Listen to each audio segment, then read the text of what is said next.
Uh, I think I'll leave it to you, Jane, to give the people here about 20 minutes with presentation. And please feel free to use Slido in this session as well, so you can ask questions to Karen afterwards. To Jane, sorry, afterwards. Or to Karen, maybe, yeah. Okay? Thank you very much. And thank you, Katinka and Fed, to invite me here and give us the opportunity to... sorry, that's my timer, so I do try and keep to time. To share our thoughts with you.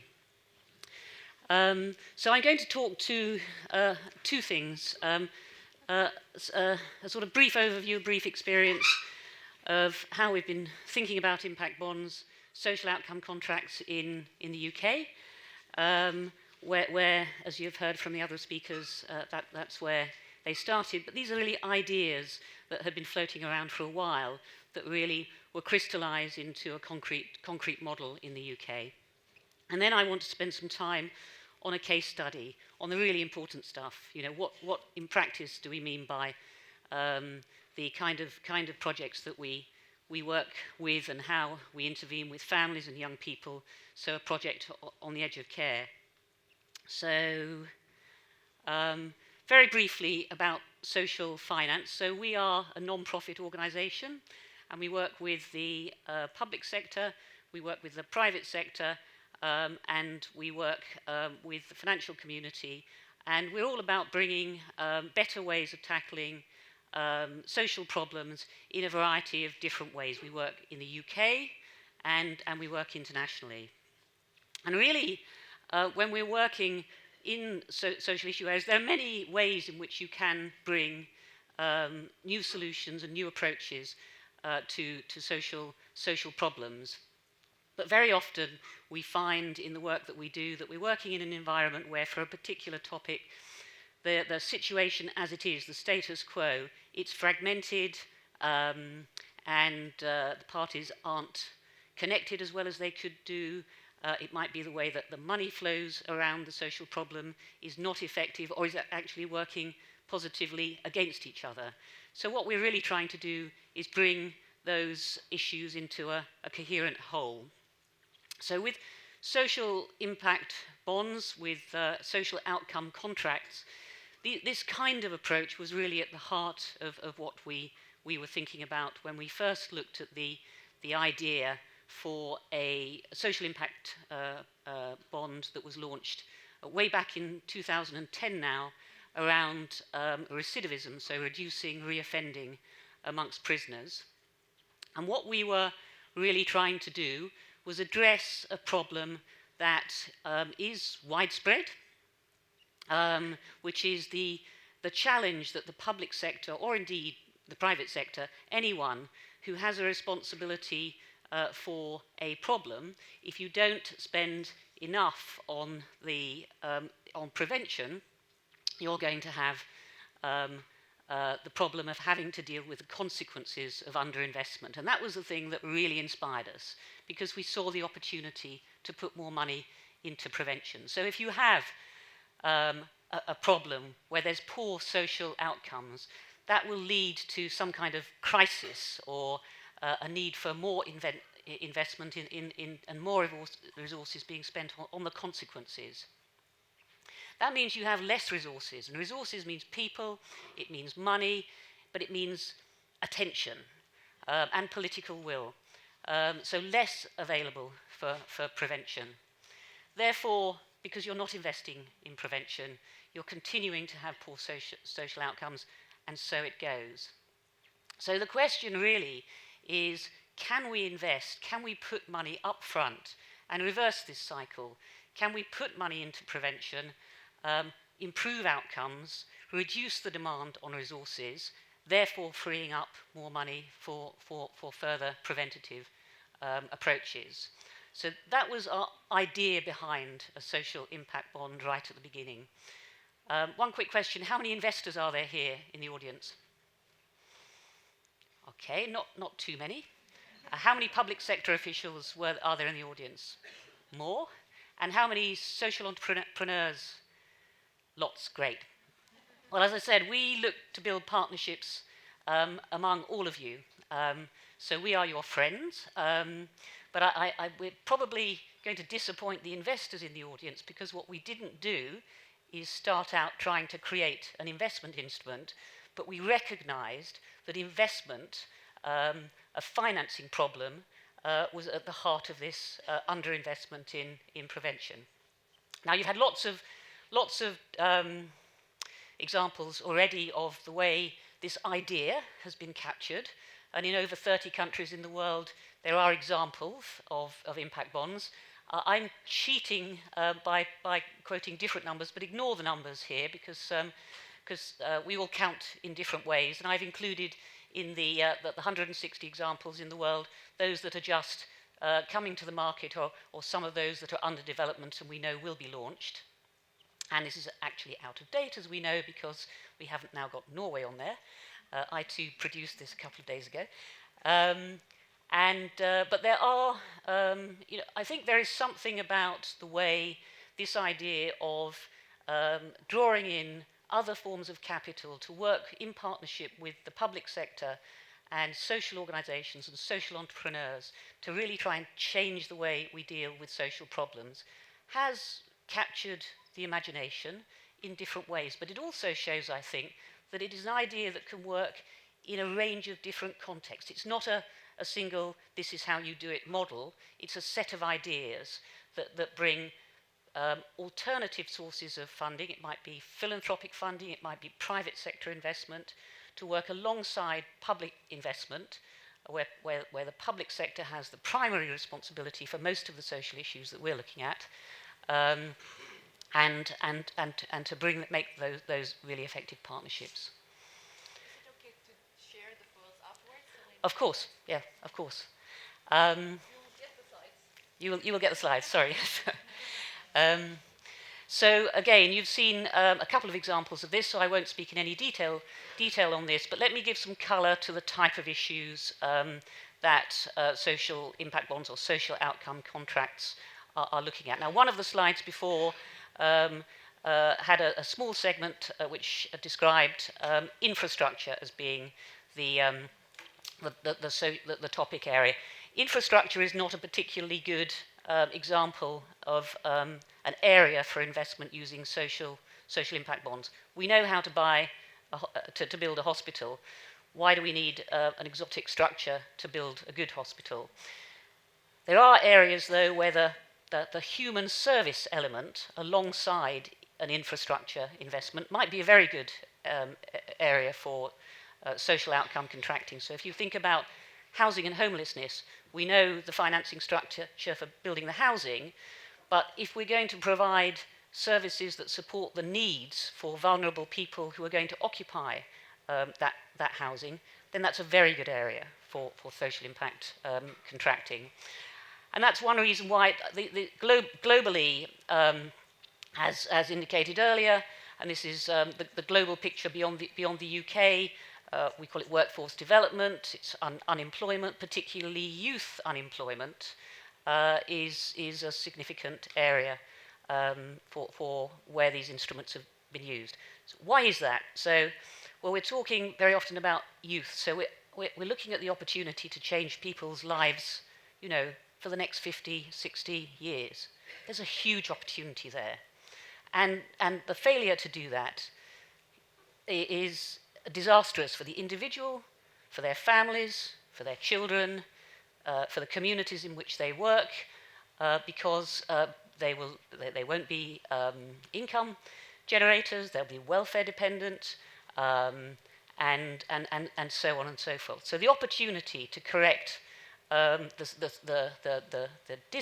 disadvantage, the adverse consequences that come from unemployment or underemployment is really important. So that's why I think it captures both the imagination of policymakers and also of the people who provide support and services. It's also doable.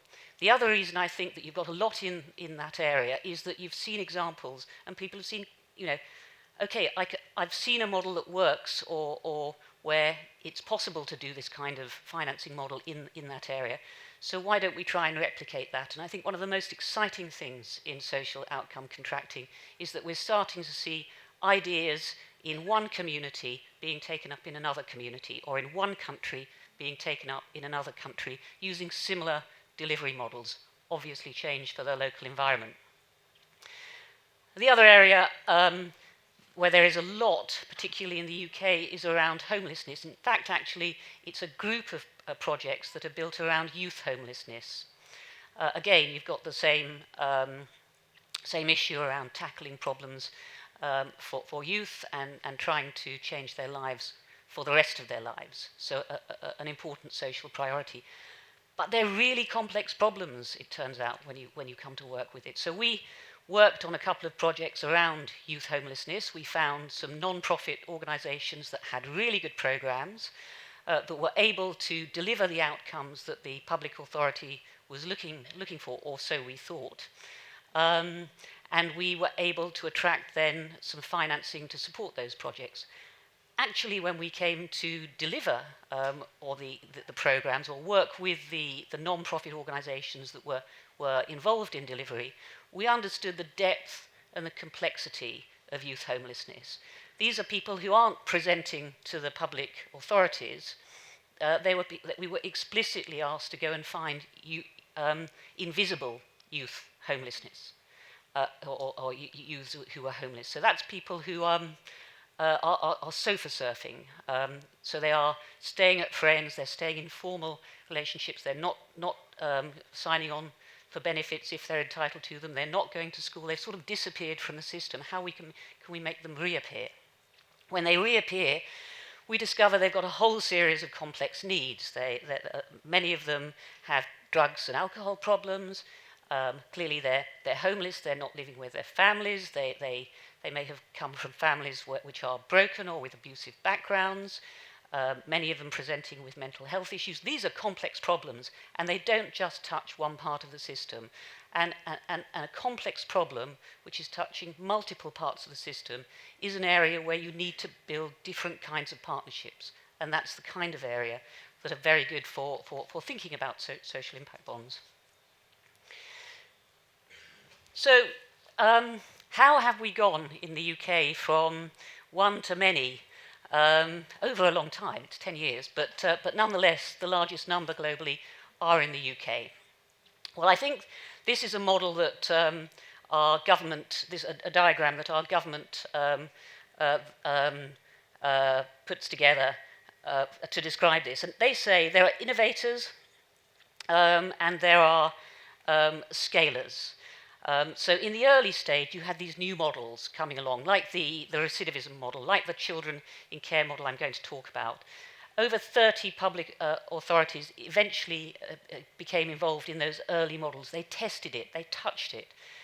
They started to look at whether it was applicable to them. But what's really scaled things in the UK is, from a policy perspective, the government having set aside money that can co-invest alongside local authorities in order to help them build their capacity to understand how to work with these instruments and also top up their budget. So they're recognising that a local authority might just deal with a local issue, but the benefits are felt much wider in society. So that central money is co-investing. And that has really made a significant difference.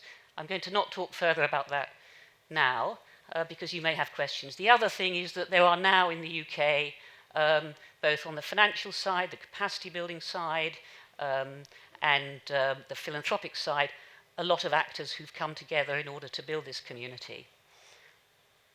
So the case study I wanted to talk about. This is an area where we have done two substantial projects. One was the first time we worked in this area, Edge of Care, in Essex, and the second across London, the Pan-London, the scale-up model of this. And I think it will touch on some of the questions that came earlier. So these are people sort of 11 to 17 at the edge of care. When you start thinking about a social impact bond, you have to ask yourself, because these are complex models, what is the problem that we're trying to solve? And why is a social outcome contract or a social impact bond a good solution for it? If what you're doing already works, then carry on doing it. But what we're trying to do is something that is not business as usual. And there's a number of dimensions that we look for. So there's a good intervention model, there's a clear problem, there's a clear group of people that you want to intervene with. You can define metrics, you can measure, and you can attract the right kind of investment to support it. Many of the things that were talked about earlier. So in London, this is the scale-up model we used in London. There are 10,000 people who are looked after, so that's out of family care. It's a lot of people. There's 8 million people in London, but 10,000 looked after children. Once a young person goes into the care system, it's costing the state between £40,000 and £100,000 per year to look after that child. It's an expensive problem. And it's particularly expensive in an environment that we have in the UK at the moment, where local authority budgets have been cut, and they're really impacting on local provision.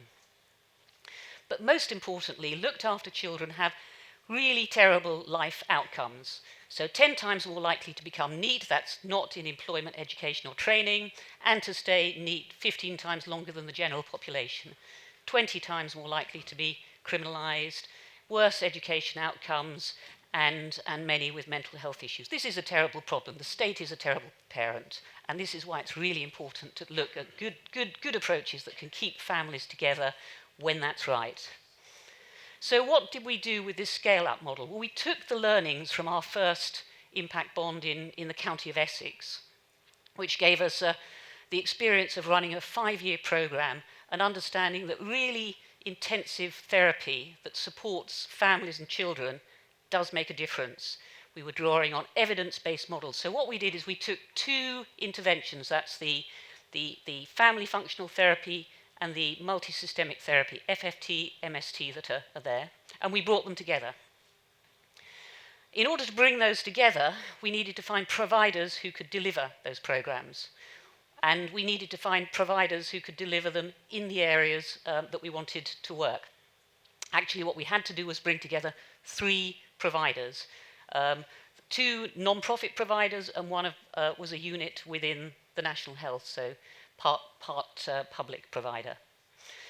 We also needed to work with more than one unit in London, sort of administrative unit, London Borough, because each individual borough is too small to be able to commission this kind of complex service themselves. London boroughs have a population of between 200,000 and 300,000 people, but when we're talking about the kind of need that these families and young people have, we are actually at a quite small subset of people. So we were going to work with 384 families across the 3 years of the programme, but it's an expensive, intensive programme. So we had to commission in clusters. We set up 2 clusters, a southwest cluster and an east cluster, so that the services could support that. And we brought together the social investment. So why it's cool? It is cool. Now, this is quite an unusual impact bond in many ways compared to some of the things that you've been hearing about earlier, because we've got an intervention, we know that it works. We've worked in an impact bond structure before with it, and it was very successful. I'll come on to the results. We brought partnerships together. What we're really doing with this impact bond, we're testing that the bringing together of the public sector, and we're funding prevention. We've got a flexible way of working. We can talk about that. In fact, actually, I've got a video that's just about to come up. And the payment mechanism, what we're doing is being paid for every week we keep each child that we work with out of the care system over an 18-month period after we've worked with them, and that is priced on the basis of the comparison of what would happen to them if there had not been an intervention that was available to them. So what happens otherwise? And most excitingly, we're building scale from the start, which means that we're really thinking about how this new market in an intensive, high-cost intervention can become accessible to everybody. So let me play this video to you. It's 3 minutes, it will tell you more. Across London in the last 5 years, there's been a 7% increase in the looked after children population. There's significant evidence that the life chances for looked after children populations are significantly worse than their peers in a range of areas like education, health, behaviour. So there's a real imperative to change that and to prevent young people going into care in the first place. This project began back in 2014 when the Greater London Authority received some development money to work with London boroughs to look at how we could work collaboratively on outcome-based commissioning. The reason for doing an outcome-based programme was around that real focus on the delivery and the impact on the individual young person. So the partnership consists of 5 London boroughs, with each borough leading a different element. Positive Families Partnership is a collaboration between partners who are all there with the same goal of helping families stay together. The delivery consortium is comprised of Family Action, Family Psychology Mutual, and South West London and St George's Mental Health Trust. When children cannot identify themselves with their parents, they look for other people to identify with, and that's when they get into gangs and stuff like that. So we work very much on the relationship between the parents and the children in order to improve the communication and help them to think about other ways of interacting. Our ultimate aim is to keep young people out of care. So 11 to 17-year-olds, keeping families together and for kids' behaviours to improve to the point where parents are able to keep them at home. We work with parents to assess the behaviours, look at the systemic reasons why the behaviours are occurring, and then develop interventions with parents to tackle the young person's behaviours at home, at school and in the community to try to reduce the behaviours from happening. None of our providers would have been able to take on this contract and deliver it fully on their own, and therefore having Positive Families Partnership in the centre coordinating that delivery enables participation of right delivery partners, but also enables our commissioners to hold one entity to account. Data is really key. It really enables us to think about what are the most effective things to focus on, and it drives that continuous action loop of improvement. So this has been very different to all of the other contracts that we've had. There's been a real focus on partnership working to make sure that the service that we're offering meets the needs of all the boroughs, with a real focus on that performance data. The partnership was built in a way which allows other London boroughs to join, and we've already had a huge amount of interest from other boroughs already. It's become increasingly difficult for local authorities to finance this kind of preventative and early intervention care. That's why this project is a real opportunity for the London boroughs that are participating in it.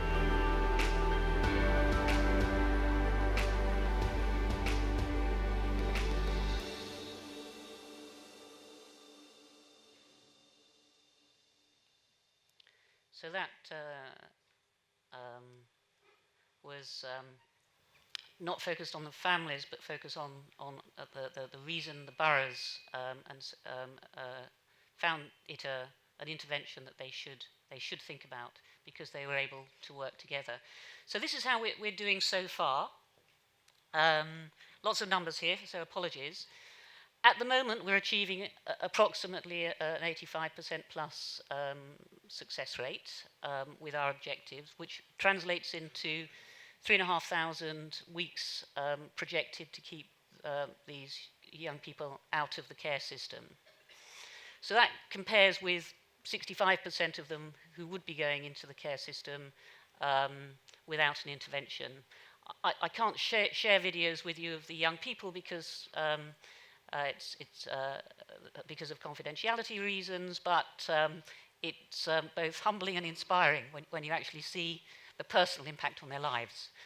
And how are we paid? Well, it would cost per week 500 to 800 pounds to keep them in care. We are paid £200 for keeping them out of care. So economically, for the public sector, it makes sense. Looking at the Essex Educare, our pilot one on this, we delivered MST, just one of the interventions, to nearly 400 young people. At the end of the programme, 9% of them were in care compared to the comparison group of 55%. So that's an amazing benefit. That translated to significant savings and also returned money to investors. But how do we really think about the practice of this? What we really realise is that this is incredibly difficult. I mean, partnerships are incredibly hard, and we've gone crazy here. We've got 3 delivery organisations we're trying to bring together. We've got 2 different kinds of interventions that we're trying to coherently deliver at the same time. And we initially started with 5 boroughs who are in different parts of London, who are receiving the benefit of these services, and we're having to work with the different referral pathways in those boroughs. It's really difficult. But the flexible form of funding and the way that an impact bond is looking at delivery in a really granular way, collecting data, asking hard questions of ourselves, and changing the way we think about things, is making a difference. The other thing we've learned is that just because you give a new service to someone doesn't mean to say they'll take it. We have to go into the boroughs and talk to them and make them understand what the value of this service is compared to their normal services. So I'm not going to tell you all the other things that we've learnt from the impact bonds that we've done, because I think there's a lot of content here, and I imagine you've got a lot of questions. So I'm very happy to share through questions and also afterwards over lunch and in discussion the different lessons that we've learned. But one thing to say is they're not right in all circumstances, and they're not business as usual. But when you get the right set of circumstances, they're incredibly powerful instruments. Thank you, Jane.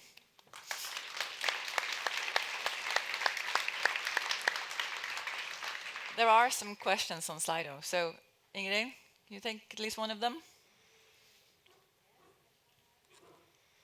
Yes. Designing the bond or impact contract is resource heavy. How can we ensure that this part of the investment is not lost if the service is observed? A really, really important point. I mean, no one is pretending that impact bonds aren't complicated to put together and require significant analysis to define the metrics and make sure that it's worth it. So what we have found in the UK, and this is the benefit of learning across multiple things, is that the learnings, the investment that you need up front shrinks because you've done it before.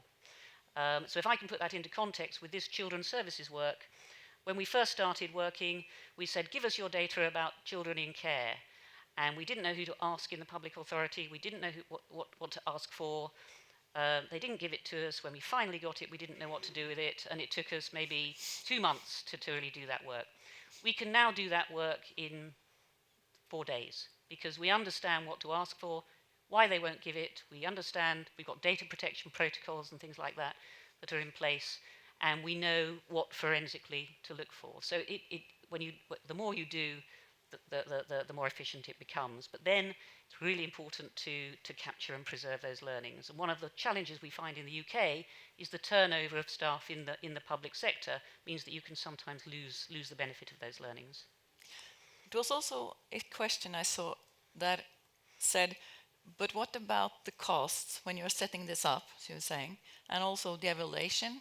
So those other costs, who is covering them? We beg, steal and borrow. Sometimes the evaluation cost might be subsidised by philanthropy because they want to understand and they want to build the evidence base around a particular issue area. Sometimes they're built into the funding model so that they, in effect, are being paid for upfront by the investor. But if the intervention is successful, ultimately repaid by the public sector. And sometimes we get grants to subsidise part of the cost. Are there other questions come up there? How can we start a social value UK in Norway? tell you, you've got all the ingredients in the room. You've got the investors, you've got the delivery organisations, and you've got the public sector. I mean, it's like going to church at Christmas. Turn to your neighbour. But you can see that in the UK, that you have different kind of actors in these systems. While in Norway, we may not have all those different roles yet. We'll see. I think that's right. One of the things in the UK which is very unique in the social investment space is an institution called Big Society Capital, which is money that was sitting in bank accounts that was dormant, unused, bank accounts that were forgotten about, or for people who died or something. And instead of taking that back to the state, or for the banks, using it to subsidise their balance sheet, we've put them into a separate institution that exists to support and provide financing, wholesale financing to the social sector. And because there's money there looking for a place to go, we have a ready pool of capital to build a market around. So you really need these pull factors, and the outcome funding that the government has then put alongside that is important. I've got an owl. Saying that in 20 seconds. Which I think is an alarm. I have to say that I checked those accounts for those of you who wonder, how is that in Norway? And in Norway we have a system, and had for a long time, of handling those accounts, so no money to get there, I'm afraid. But thank you very much, Jane. Thank you for questioning her. Thank you very much.